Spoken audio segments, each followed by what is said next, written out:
Capture camera chat says MCHATTA and market high. Hello.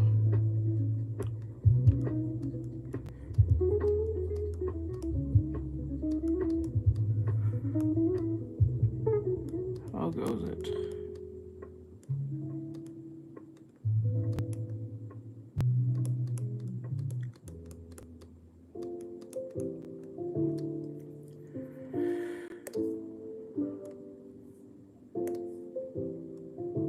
Yes, I agree. 525 just followed.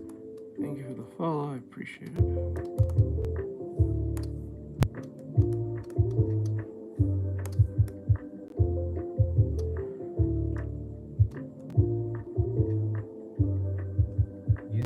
User says people here in East Hampton like your style. You remind me of Vincent Bond. Like your style, you remind me Thank of you. Vincent Bond.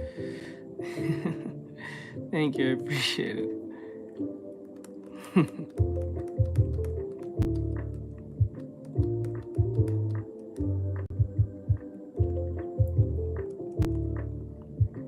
These legs are a little bit too thick, but we'll fix that.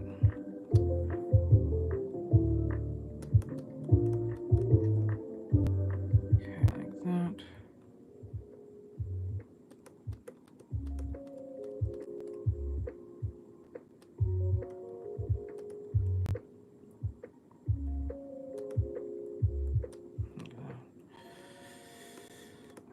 Like this.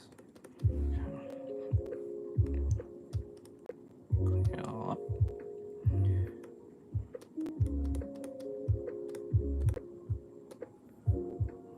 Okay. Now the problem here is that we need to rotate this leg. It shouldn't be that straight. It should be more curved, more of a tilt. So what I'm gonna do is make sure it goes that way.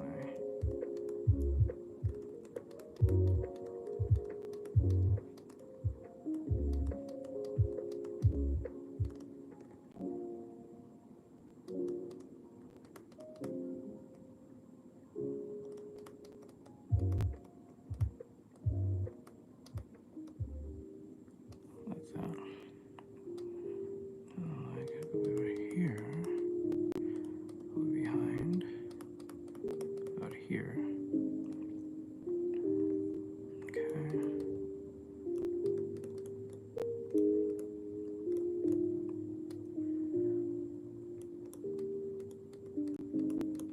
Like that. And the leg will be like this. Okay. Right Triplo says good afternoon, everyone. Hello. Dandy underscore the flower 145 said hi. Hello, Dandy. What's going on? How goes it? What's good?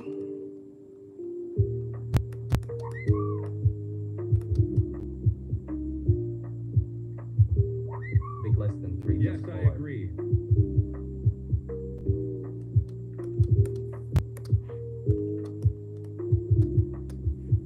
Spike Rodriguez said WSPP.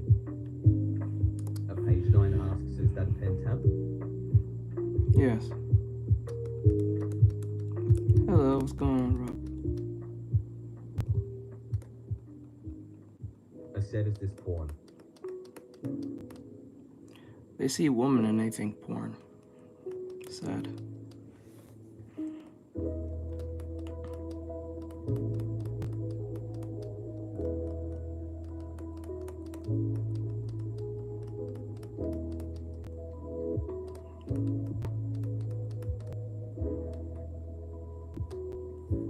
That's sad.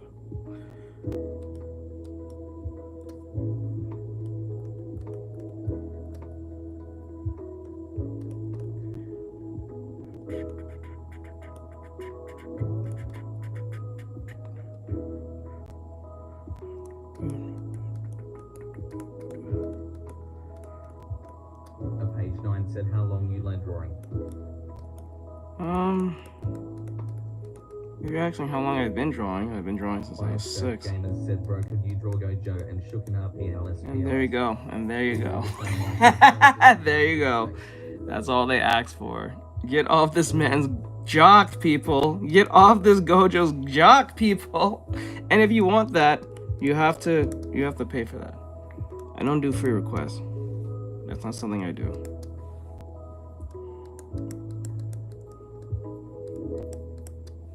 If it ain't Gojo, it's Sukuna. If it's not Sukuna, it's Toji. If it's not Toji, it's fucking Goku, and that's it. That's pretty much the 4 that always gets mentioned. I don't know why.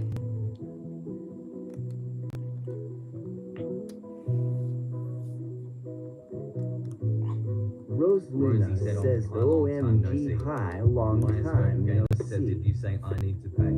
Yes. The fuck would I do that for free for? Anyway, oh my gosh. Hello, Rosie. How goes it?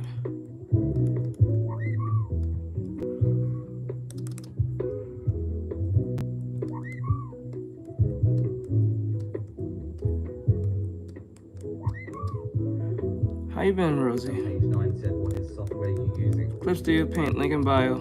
Or link in descriptions. He said, where did you study drawing from? I learned on my own. YouTube. Go to YouTube. Rosaluna says could be better. Why? What's the matter, Rosie? Did something happen? Rosie asks, how are you? I'm doing well. No, you don't make free requests. You think people are gonna just do shit for free? Fuck, what the hell? Rosie said just a lot of stuff. Lazy.d_Luffy said, can you recommend some channel? Mine. I teach this stuff anyway. Roses and roses, baby. Thank you, Rosie, for sending 1x rose. Docs.chat.viewer.event_format.tts.rich_message.attachment. Samurai said lol.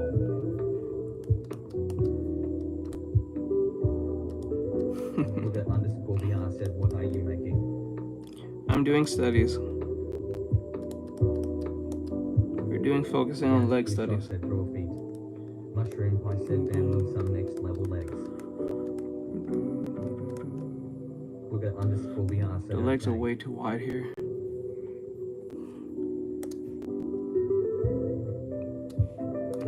Roses and roses. Thank you, Rosie, for sending 1x rose. Roses and roses, baby. Thank you, Rosie, for sending one by Apple Orchard. Okay, there we go. Thank you, Rosie, for sending the likes of rose. _format.tts.rich_message.attachment. Thank you. Orchid, that's new. I've never seen that one before. I'm gonna put a sound effect to that too. Great. Bioscope Gamers said, bro, I don't have money for Anifa. Oh well, I'm not giving you nothing, so I'm sorry. Artists don't do this shit for free. We're in a bad economy. You can't do this shit for free. They're crazy. You better hope the right president wins. This shit is not getting, things are getting more expensive as time goes by.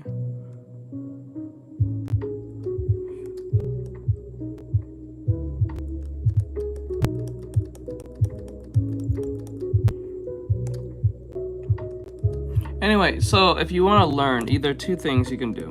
What you want to do if you want to learn is either 1, be a student, and to become a student, be a YouTube member.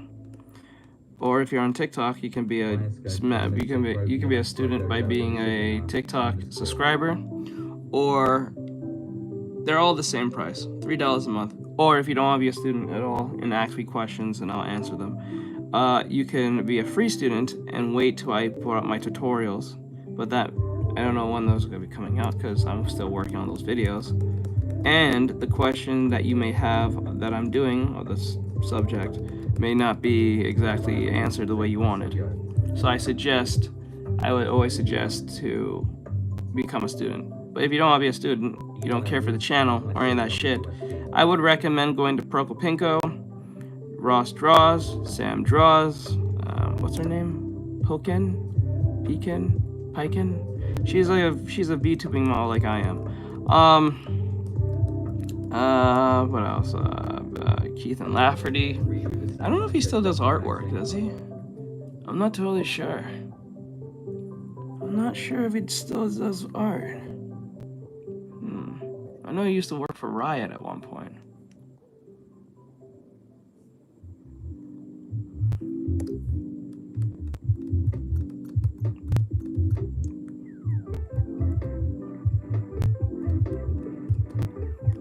This upper half is not making sense. Winchell said now you are better at drawing ankles and feet.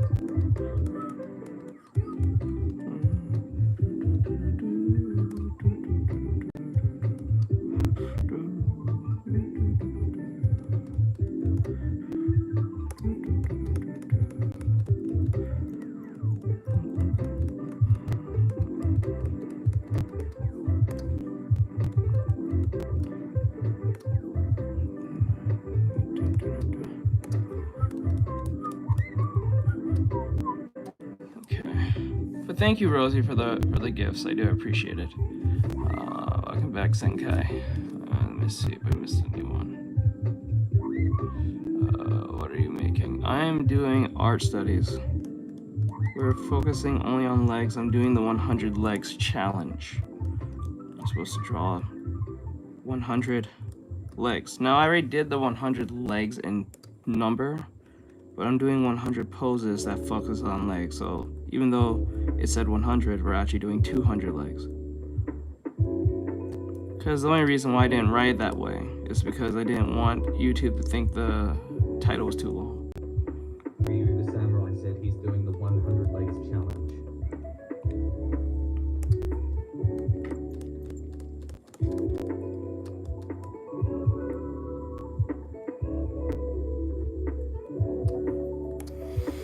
He says you must learn to keep your constant bravery. Constant bravery. I'm not really sure what that means.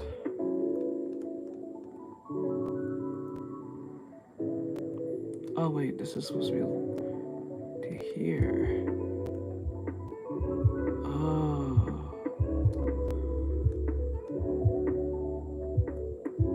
Like that, right? And then we put...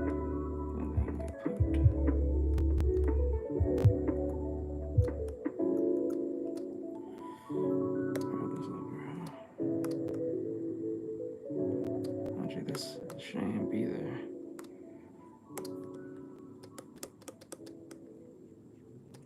Okay. Like that, and then... Brighter Close says Artexrtic is drawing 100 legs. 100 legs challenge. So much fun. Kill me.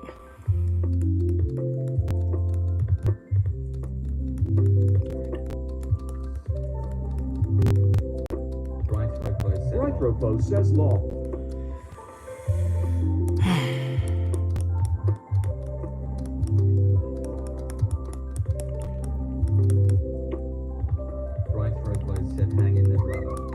We're almost there. I'm gonna be determined to finish it. We're finishing this today. I hate when things like this drag on too long.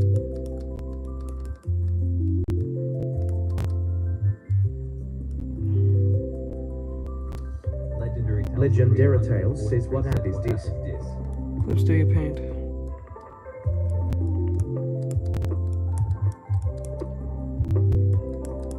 Breakneck says at Legendary Tales 343 Clip Studio Paint.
Epiphany just now.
fucking quiet all of a sudden. What the fuck? What has happened to y'all?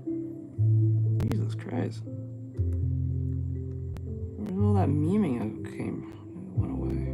What the fuck? Now they're dead silent. What the hell? And there's like 51 of y'all. What the hell? No trollers, memers, admirers, crazy people. Like, it's kind of weird. Undead Raider X said smash. Good enough. Like, Jesus Christ, this is dead ass silent. Does anyone get scared or something to speak? Jonathan C. Games said hello. Hello. That was weird as hell. That was a straight 5 to 8 minutes. I was like, what the fuck? A horse named Mel.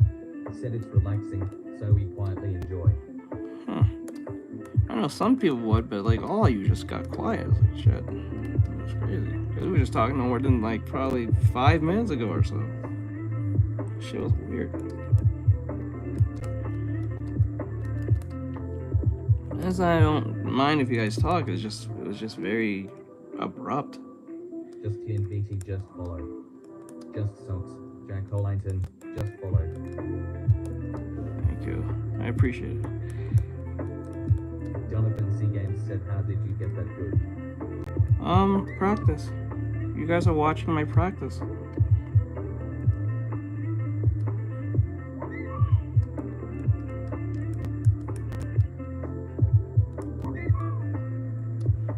This shouldn't be that long. Anything should be very short. That really indicates that it's turning, because we're seeing more here. So, because we're seeing more of this side, we're seeing less of this side. That gives it the turn itself.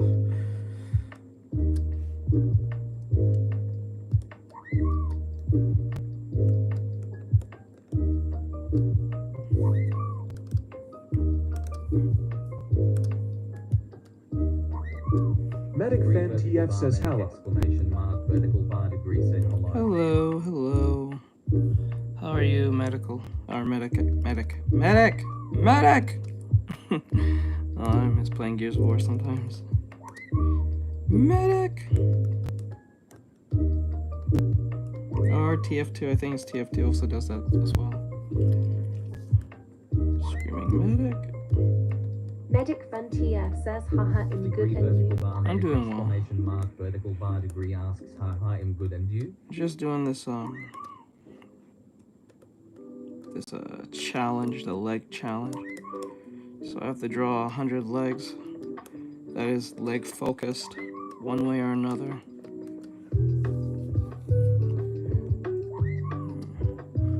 I think there's something that's, hold on. Oh, the other breast is like this. Okay, like that, right? And then what we'll do, this arm. See if we can get it to work. Okay, then let's get rid of this part.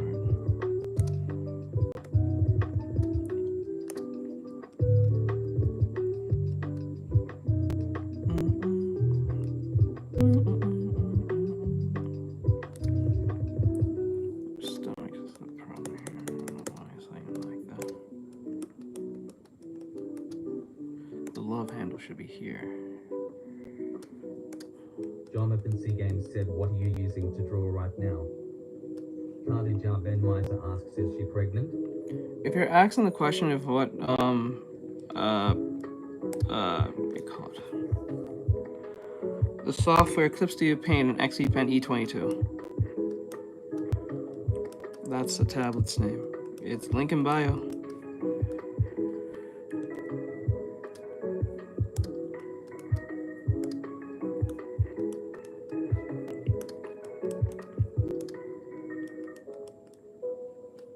Jonathan C. Games said, okay, THX. Ryu the Samurai said, link in bio.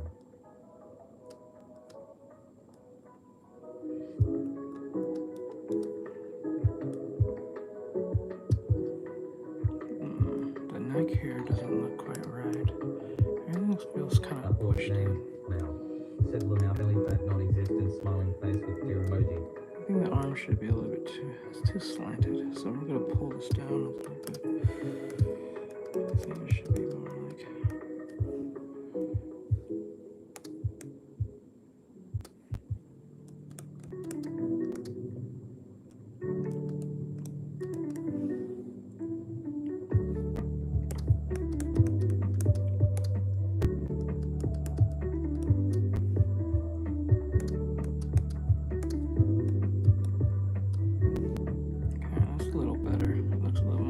Than it was before.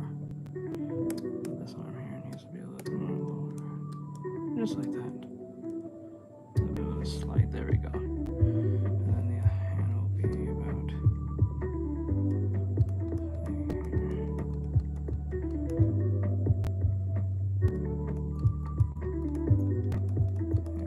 that goes right about here.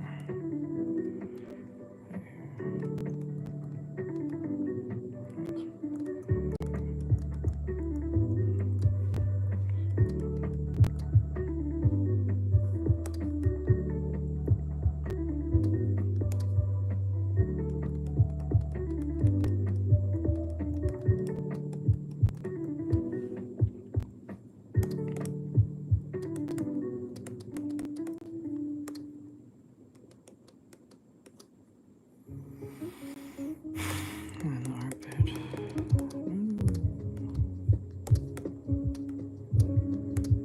Alright, one down here, and then one down here. About, and then up here.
Has to be more lowered.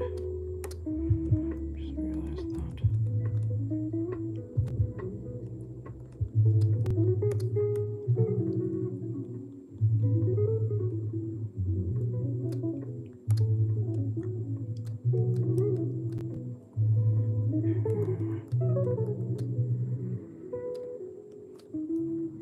Okay, now this part needs to be.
Pecky just followed. Thank you. Thank you.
Do one more pass and see if it might work.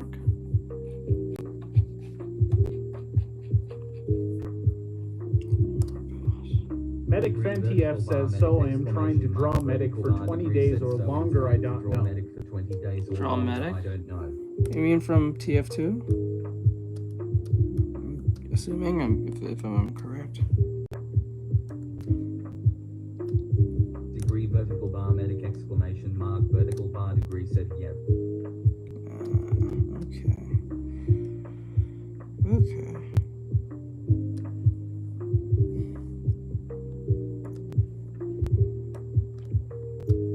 You'll do it. You can do it.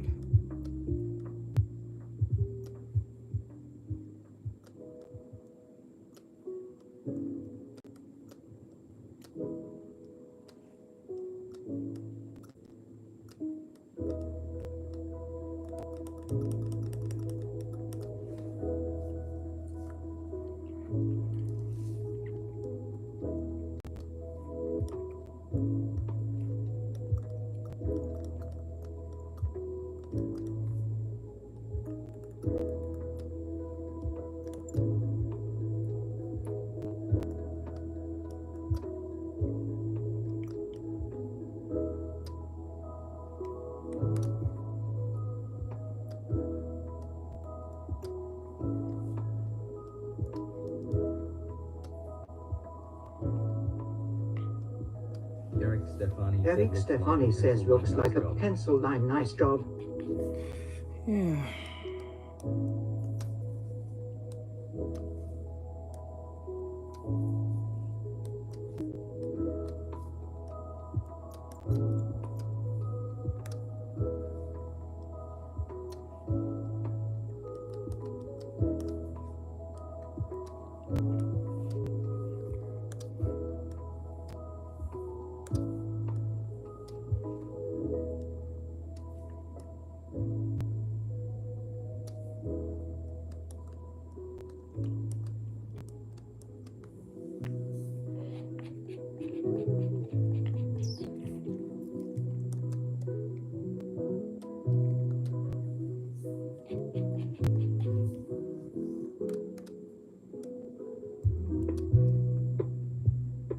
Yes, I agree. Just followed.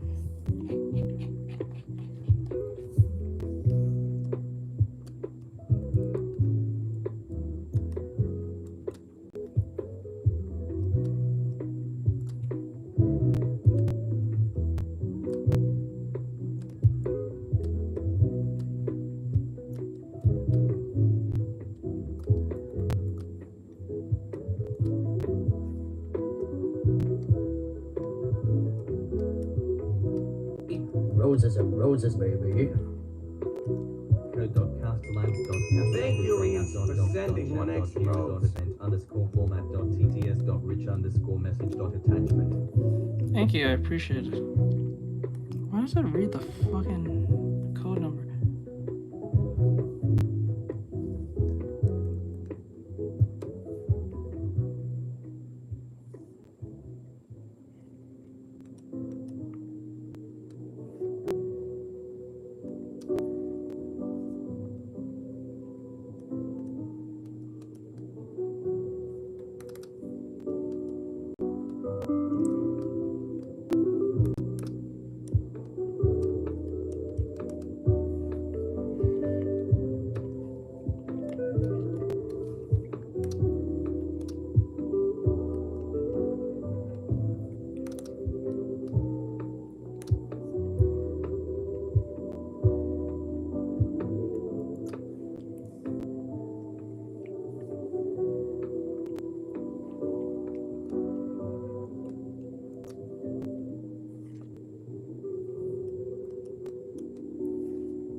said hi again, Teach.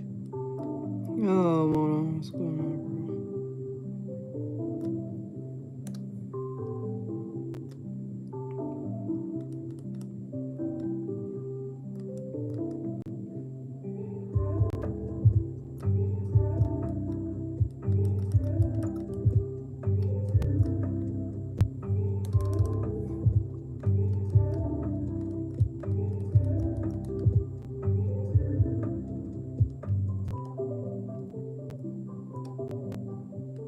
Mono asks nothing much. How are you? Are you tired? No, I'm fine.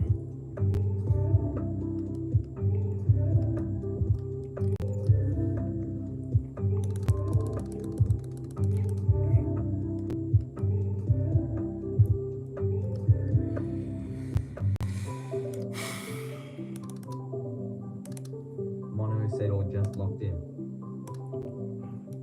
That Ryu one. the Samurai said hi, Mono.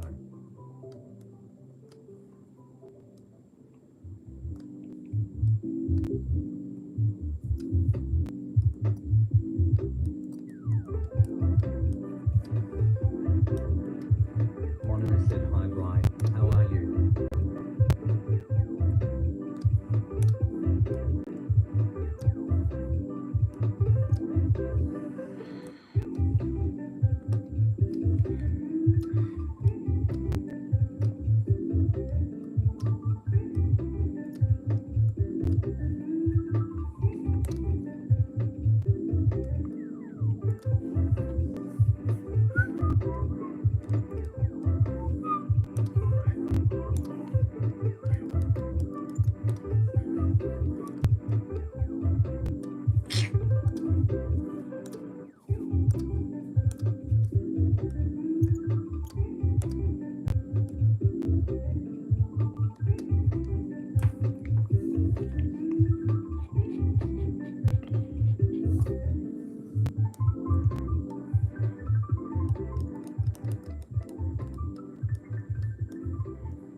Mono said I finally understand how to use the molding method correctly.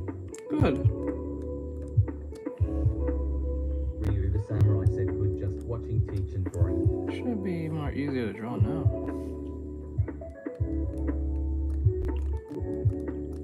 Apply new concepts at the same time.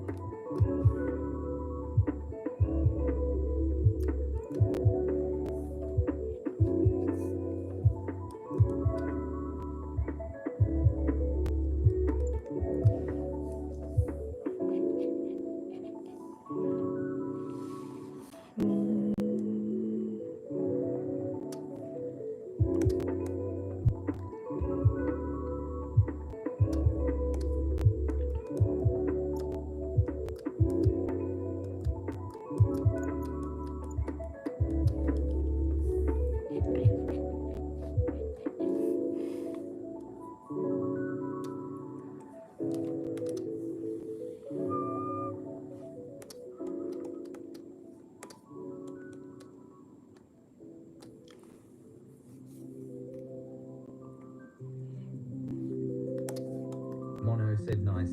I started reading a manga. I watched the anime 2 years ago and randomly remembered it, so I went to read the manga. Nice. And this is of what?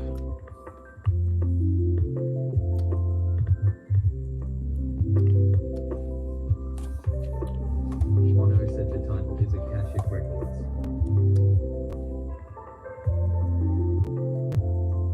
Never heard of it. Wait. Isn't that like a music anime?